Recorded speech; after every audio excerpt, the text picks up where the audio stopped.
মুসলমানদের জীবন বিধানে পরাজয় বলতে কোনো শব্দ নাই। ইমানদারদের অভিধানের ভিতরে পরাজয় বলতে কোনো শব্দ নাই। কারণ মুসলমানেরা ইমানদাররা সাময়িকভাবে একটু ক্ষতিগ্রস্ত হয়, কিন্তু আল্লাহ তাআলা পরবর্তীতে তাদের বিজয় দিয়ে দেন। আল্লাহ বলছেন, লা তাহিনু ওয়ালা তাহজানু ওয়া আনতুম আ'লাউনা ইন কুনতুম মুমিনিন। তোমরা ভয় করো না, তোমরা নিরাশ হয়ো না, তোমরা হতাশ হয়ো না। কি হয়েছে? কোনো ভয়ের কারণ নাই, হতাশার কারণ নাই। যেদিকের পানি যেদিকেই যাক না কেন, কোনো ভয় করবা না, কোনো হতাশ হবা না। আল্লাহ তোমাদেরকে বিজয়ী করবেন যদি তোমরা মুমিন হও। চিল্লায়ে বলো সুবহানাল্লাহ। Abu Jahl, Abu Lahab, Utba, Shaiba, Mughira মানুষদেরকে জড়ো করা শুরু করে দিল। মুহাম্মদ পাগল হয়ে গেছে, মুহাম্মদ মিথ্যুক, প্রতারক, ভণ্ড, এটা প্রমাণ হয়ে যাবে, তোমরা চলে আসো। দলে দলে মানুষদেরকে সংগ্রহ করে মিছিল নিয়ে, মৌন মিছিল নিয়ে বিশ্বনবীর বাড়ির কাছে চলে এসেছে। মানুষগুলো জড়ো হয়ে গেছে। আবু জেহেল বলে, মুহাম্মদ বের হয়ে আয়। উতবা, শায়বা বলে, মুহাম্মদ বের হয়ে আয়। বিশ্বনবী বের হয়ে আসলেন। কাফিরেরা প্রশ্ন করলো, মুহাম্মদ, আমরা শুনতে পাইলাম তোমার অনুসারীরা বলে তুমি নাকি এক রাতের ভিতরে মক্কা থেকে বাইতুল মাকদিস পর্যন্ত গিয়েছিলা, আবার আরশে আজিমে নাকি গিয়েছিলা। বিশ্বনবী বলেন, তোমরা যা শুনেছো তা সত্য কথা। চিল্লায়ে কোন সুবহানাল্লাহ। তোমরা যেটা শুনেছো চুল পরিমাণ কোন দিক সেদিক নাই, কথা ঠিক। আবু জেহেল প্রশ্ন করলো, মুহাম্মদ, এক রাতের ভিতরে তুমি যদি বাইতুল্লাহ থেকে বাইতুল মাকদিস পর্যন্ত সফর করে থাকো, তাহলে বলো তো বাইতুল মাকদিসের যে ঘরটা আছে সেই ঘরের দরজা কয়টা ছিল, কোন দরজা, রং কেমন ছিল? মুহাম্মদ, বলো তো বাইতুল মাকদিসের সামনে কয়টা খেজুর বাগান ছিল, কয়টা পুষ্কুনি ছিল, কয়টা পুকুর ছিল? কথা কি বুঝতেছেন? কথা বুঝতেছেন আমার ভাইরা?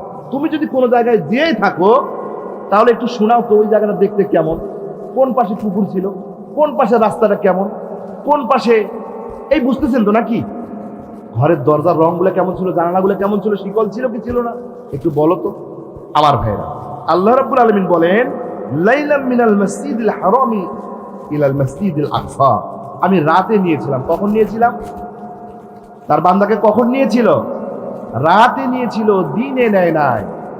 আপনি যদি রংপুর থেকে যদি দিনে যদি ঢাকায় জার্নি করেন, সেখানে যদি গাবতলী থেকে নামেন, তো কল্যাণপুর থেকে যদি নামেন, তাহলে সেখানে নামই না দেখবেন যে আসলে গাবের গাছ আছে না নাই, কল্যাণপুরের টিকিট কাউন্টারটা কেমন, এই রোডটা কেমন, কোন পাশে বড় সাইনবোর্ডটা আছে। এটা তো মোটামুটি দিনে গেলে দেখা সম্ভব, কিন্তু রাতে গেলে কি সম্ভব? কথা বলেন না, কারণ রাতে গেলে সম্ভব, রাতে গেলে সম্ভব। তাহলে লক্ষ্য করুন, রাসূল সাল্লাল্লাহু আলাইহি ওয়াসাল্লাম গিয়েছেন তো এটা সত্য। কখন গিয়েছেন? বিশ্বনবী রাতে যাওয়ার কারণে বাইতুল মাকদিসের ডানে কি ছিল, বামে কি ছিল, সামনে কি ছিল, পেছনে কি ছিল, বিশ্বনবী দেখে নাই। কাফিরেরা বৃষ্টির মতো বিশ্বনবীকে লাঞ্ছনা করার জন্য, অপমানিত করার জন্য, ছোট করার জন্য, হে প্রতিপন্ন করার জন্য আবু জেহেল একবার প্রশ্ন করে, আবু লাহাব একবার প্রশ্ন করে, উতবা একবার প্রশ্ন করে, শায়বা একবার প্রশ্ন করে, আর সাধারণ পাবলিকেরা ছায়া ছায়া দেখে। বিশ্বনবী মাথা নত করে দিলেন, চক্ষু দুটো বন্ধ করে অন্তর চক্ষুটা আরশে আজিমের দিকে তুলে দিলেন। আল্লাহ রাব্বুল আলামিন বলেন, জিবরাইল, ও জিবরাইল, মক্কা নগরীর দিকে তাকায়া দেখো, সমাজপতির আমার হাবিবকে লাঞ্ছনা করার জন্য চতুর্দিক থেকে ঘিরে ধরেছে। আমার নবীকে মিথ্যা প্রমাণ করার জন্য চতুর্দিক থেকে মিছিলে মিছিলে লোকজন জড়ো হয়েছে। ও জিবরাইল, যাও, কাফিরেরা প্রশ্ন করেছে, যাও, তুমি যাও, বাইতুল মাকদিসে চলে যাও, তোমার ডানাগুলো দিয়া বাইতুল মাকদিসের নগরীটাকে তুলে ধরে তোমার ডানার ভিতরে বাইতুল মাকদিস নগরীটাকে নিয়ে গিয়ে আমার বিশ্ব নবীর চোখের সামনে তুলে ধরো। চিল্লায়ে কোন সুবহানাল্লাহ। আবু জেহেল প্রশ্ন করে, বলো তো বাইতুল মাকদিসের দরজা কয়টা? বিশ্বনবী সামনের দিকে তাকান, আর দেখে দেখে গনে গনে উত্তর দেন, বলেন সুবহানাল্লাহ। তারা প্রশ্ন করে, বলো তো মুহাম্মদ, বাইতুল মাকদিসের কোন পাশে খেজুরের বাগান ছিল? বিশ্বনবী আসমানের দিকে তাকান আর দেখে দেখে গুনে গুনে কথার উত্তর দিয়ে দেন, চিল্লায় গন সুবহানাল্লাহ। এই যে লোকগুলো দলে বলে আসছিল বিশ্বনবীকে অপমান করার জন্য, তাদের মধ্য থেকে কিছু সিনিয়র নেতা ছিল, মুরব্বী ছিল, যারা জীবনে কয়েকবার ব্যবসার জন্য সেই জায়গায় গিয়েছে। সুবহানাল্লাহ কোন? এরকম হয় না? হ্যাঁ বাবা, তুই তো ঢাকায় এখন গেছিস, আমিও সেখানে গেছিলাম। আমাদের দেবী চৌধুরীতে বড় একটা পুকুর আছে, কথা বুঝতেছেন? আমার দাদির কাছে গল্প শোনা, সেখানে একটা পুকুর আছে, তারা ছোটবেলায় সেখানে গিয়ে গোসল করছে। তো কোন একদিন কথার পরিপ্রেক্ষিতে আমি বলছি, পুকুরটা তুই কি দেখছিস? আমি বললাম, হ্যাঁ দেখছি, এই যে পাশে পুকুরটা না। কথা বুঝতেছেন? তার মানে আমার দাদি তার ছোটবেলায় সেখানে কি করছে? গোসল করেছে। দেবী চৌধুরী, এই আমাদের চৌধুরী বাজারে। এরকম কিছু মানুষের পূর্ব অভিজ্ঞতা সম্পন্ন ছিল, যারা ব্যবসার কাজে একাধিকবার বাইতুল মাকদিসে গিয়েছিল। সুবহানাল্লাহ বলে। বিশ্বনবী প্রশ্নের জবাব দিয়ে দেয়। এই লোকেরা বলে, মুহাম্মদ ঠিক আছে। উতবা প্রশ্ন করে, বিশ্বনবী জবাব দিয়ে দেয়। আর একজন বলে, ঠিক আছে। কাফেরেরা বুঝতে পারলো বিশ্বনবীকে অপমান করা, লাঞ্ছনা করা সম্ভব না। বিশ্বনবী পাগল নয়, বিশ্বনবী উম্মাদ নয়, বিশ্বনবী মানসিক ভারসাম্যহীন নয়। তারা জানে বোঝে, এরপরে এটা করেছে শুধুমাত্র অপমান করার জন্য। তারা জানে নবী তো নবী, সত্য নবী, সত্য অপমান করার জন্য যায়। বুঝতে পারলো যে হ্যাঁ, নিঃসন্দেহে আল্লাহ রাসূল এক রাতের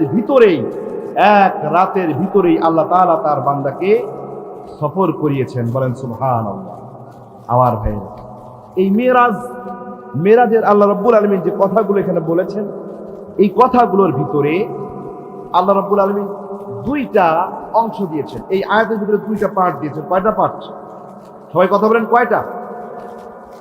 প্রথম অংশ হচ্ছে সুবহানাল্লাযী আসরা বিআবদিহি লাইলাম মিনাল মাসজিদিল হারামি ইলাল মাসজিদিল আকসা।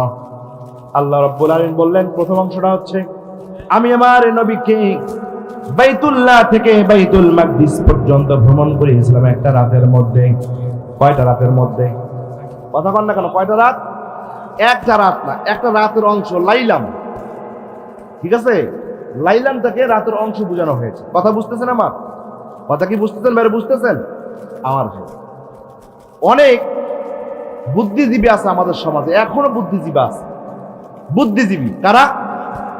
কথা বল না কেন? কারা বুদ্ধিজীবী? বুদ্ধিজীবী কারে কয় জানেন? বুদ্ধিজীবী কাকে কয় জানেন? বুদ্ধিজীবী কারে কয় জানেন না? আমাদের দেশে বুদ্ধিজীবী আছে না? জানেন না? না জানেন? আজকে আমার কাছ থেকে শোনেন। অনেকে বলে যারা বুদ্ধি বেঁচে খায় এরা বুদ্ধিজীবী, কিন্তু আসলে না। বুদ্ধিজীবী হলো তারা যাদের মাথায় বুদ্ধি ঢোকার আর জায়গা নেই, যাদের মাথায় এত বুদ্ধি তারা যে কোরআন হাদিস থেকে কোনো বুদ্ধি নেবে, আলেমদের কাছ থেকে কোনো বুদ্ধি গ্রহণ করবে, এই জায়গাটা তাদের মাথার মধ্যে নাই। ওরা যেটাই বুঝবে ওইটাই রাইট, এরাই হলো বুদ্ধিজীবী। কথা বুঝতেছেন? আমাদের এরকম সমাজে অনেক মাথায় কোনো মাল নাই, কোনো কিছু নাই, কিন্তু তারা বুদ্ধিজীবী। এই বুদ্ধিজীবীর মতো কিছু মানুষ আছে যারা বলে যে রাসূল সাল্লাল্লাহু আলাইহি সাল্লাম যে মিরাজে গিয়েছিলেন এটা একেবারেই ভ্রান্তহীন, অযৌক্তিক, বিজ্ঞান পরিপন্থী। এদের দাবি এই গোষ্ঠীতে এখনো আছে। ওরা মানুষ যে মানুষের থেকে আসে নাই, বানরের কাছ থেকে এসে, এটা ভালো বোঝে। আল্লাহ রাব্বুল আলামিন সূরাতুন নিসার ভিতরে বললেন, আমি মানুষকে সৃষ্টি করেছি নারীর মধ্য থেকে পুরুষ এবং স্ত্রী হিসাবে। মানুষকে সৃষ্টি করেছি নারী এবং পুরুষ হিসাবে। কয়টা জাত বলেন? দুইটা। কিন্তু বুদ্ধিজীবীরা চিন্তা করে না দুইটা না, এখানে চারটে আছে। কয়টা? কয়টা? চারটা। একটা হলো একটা পুরুষ, একটা নারী, আর একটা যাদের জেনেটিক কারণে এরা কিছু কম বেশি হয়ে যায়, এদেরকে আমরা বলি হিজড়া। আর একটা জাত হচ্ছে হলো ট্রান্সজেন্ডার, মানে ও পুরুষ হয়ে আসছে কিন্তু শুধু মনটা যদি চায় যে আমি নারী, তাহলে কোনো আপত্তি নাই, ও নারী। এই গ্রুপটার নাম ট্রান্সজেন্ডার। সরকারকে ধন্যবাদ জানাইতে হয়, ইসলামের এই বিষয়গুলো তারা আমলে নিয়ে সুন্দর সমাধান তারা দিয়েছেন। সুবহানাল্লাহ কোন। তাহলে এরা হলো বুদ্ধিজীবী, যাদের মাথায় এত বুদ্ধি, এরা কোরআন হাদিস থেকে বুদ্ধি নিতে পারে না, আলেম ওলামাদের কাছ থেকে বুদ্ধি নিতে পারে না, ওরা যাহা বুঝবে তাহাই রাইট। এরকম বুদ্ধিজীবীরা আপত্তি করলো যে এটা হতে পারে না, এটা ইম্পসিবল, অসম্ভব। যেখানে আর্নিক গতি, বার্ষিক গতি, মহাকর্ষ শক্তি, অভিকর্ষ শক্তি আছে, সেখানে কিভাবে একজন মানুষ পৃথিবী থেকে আসমানে যাওয়া আসা করবে? আমার ভাইরা, সুন্দর করে বুঝে রাখুন, সুন্দর করে জেনে রাখবেন। আপনাদের জীবন ঘনিষ্ঠ বিষয় দিয়ে আপনাদেরকে বোঝানোর চেষ্টা করছি। আজ থেকে কয়েক বছর আগে মানুষ যখন ঢাকায় যেত, পায়ে হেঁটে যেত, সময় কি কম লাগতো না বেশি লাগতো? সবাইকে কথা বলতে হবে। পায়ে হেঁটে যেত, সময় কম লাগতো না বেশি লাগতো? যখন ঘোড়ায় চড়ে যেত, সময় কম লাগতো না বেশি লাগতো? পায়ে হাঁটাচ্ছে তো একটু, কথা বুঝতেছেন? এরপরে মানুষ এক সময় আপনার সাইকেল অথবা রিক্সা অথবা ভ্যান আবিষ্কার করে ফেললো। এবার ঢাকা যাবে রিক্সায় চড়ে, সময় কি কম লাগবে না বেশি লাগবে? হ্যাঁ, আচ্ছা। এবারে যে ছোট ছোট যে টেম্পু বাসগুলো, লোকাল বাস, এই বাসগুলো আসলো। এখন এই বাসে চড়ে আপনি রংপুরে চড়বেন, ছোট ছোট বাসগুলো, মিনি বাস, এই বাসে করে আপনি ঢাকায় যাবেন, সময় কম লাগবে না বেশি লাগবে?